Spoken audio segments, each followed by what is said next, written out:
আমরা ধন্যবাদ জানাবো যে আমরা অনেক ভালো শিক্ষক শিক্ষিকা পেয়েছি। এটাও আমাদের ভাগ্য, সৃষ্টিকর্তার আশীর্বাদ। সব স্কুলে বা সব জায়গায় কিন্তু এভাবে বার্থডে বা জন্মদিনের অনুষ্ঠান করা হয় না। আমরা সেই সুযোগটা পেয়েছি।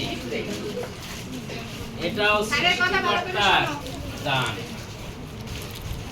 একটা গান আছে বাংলায়, দীপালি দিয়ে এটা জানে নিশ্চয়ই। ওই উজ্জ্বল স্বর্ণালী ভোরের মতো জীবন তোমার হোক উজ্জ্বল, স্বর্গীয় আলোর বন্যা আনুক, হাজার ফুলের ওই শতদল। তোমরা ইউটিউবে কিন্তু এই গানটা দেখে অনেক সুন্দর গান, বাংলায় জন্মদিনের গান। অনেক হোস্টেলে যারা আছে তারাও হয়তো জানতে পারো, আমার ধারণা। তবে ইউটিউবে তোমরা পাবে এই গানটা, অনেক অনেক জীবন সম্পর্কে সেই ধ্যান করার, চিন্তা করার একটা সুযোগ সেখানে আছে। আমাদের এই জীবনটা আর কিছু না, জীবনটা হচ্ছে একটা যাত্রা। এই যাত্রায় আমরা সবাই সহযাত্রী, আমরা ভালো থাকি, ভালোভাবে যাও, ওপারে গিয়ে এটাই তো আমাদের লক্ষ্য, না? এটাই আমাদের লক্ষ্য। এর জন্য আমাদের শিক্ষক শিক্ষিকা প্রয়োজন, পিতা মাতা প্রয়োজন, ভাই বোন প্রয়োজন, আত্মীয় স্বজন প্রয়োজন, বন্ধু বান্ধবের প্রয়োজন, না?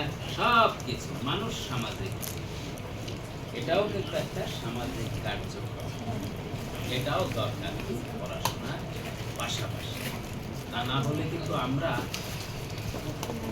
গরু ছাগলের মতো হয়ে যেতে পারি। অর্থাৎ পড়াশোনা, খাওয়া দাওয়া, স্কুলে আসা যাওয়া, যান্ত্রিক, এর বাইরে কিছু হয়তো আমরা শিখব। এগুলি দরকার আছে, এগুলি সামাজিক কার্যক্রম।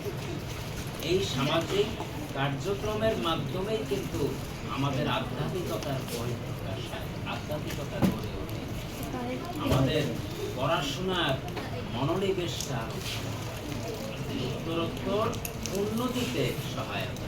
এই নিয়ম, উপকরণ। তোমাদের সবাইকে ধন্যবাদ, তোমরা আয়োজন করেছো। তোমাদের দিদিকে ধন্যবাদ, দিদিকে ধন্যবাদ, ওনাদের নেতৃত্বে তোমরা আয়োজনটা করেছো এবং আমরা আনন্দিত হয়েছি। তোমাদের সবাইকে ধন্যবাদ জানাই। তোমাদের জীবনের জন্য মহান ধন্যবাদ। তোমরা ভালো থাকো। ধন্যবাদ জানাই। আরেকটু জোরে হাততালি সবাই।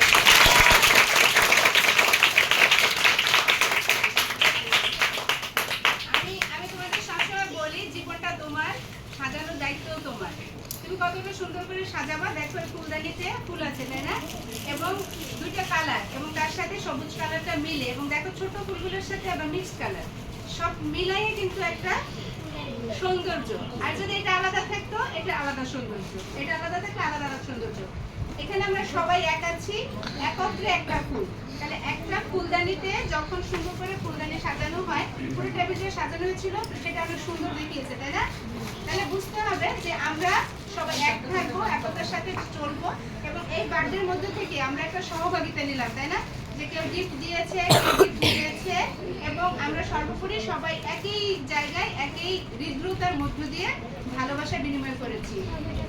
তো আজকে তোমাদের শেষ ক্লাস, এবং ছুটিতে থাকবা। ছুটিতে অবশ্যই পড়াশোনা করবা, কারণ ছুটির পরে তোমাদের কিছুদিন পর পরীক্ষা। তো আমার পক্ষ থেকে আজকে সবাইকে আবারও তোমাদের জন্মদিনের অনেক অনেক শুভেচ্ছা, ভালোবাসা, অভিনন্দন। সবাই অনেক ভালো থাকো, অনেক সুস্থ থাকো, এবং পূজারও শুভেচ্ছা সবাই। থ্যাংক ইউ স্যার, আপনাদের অনেক শুভেচ্ছা।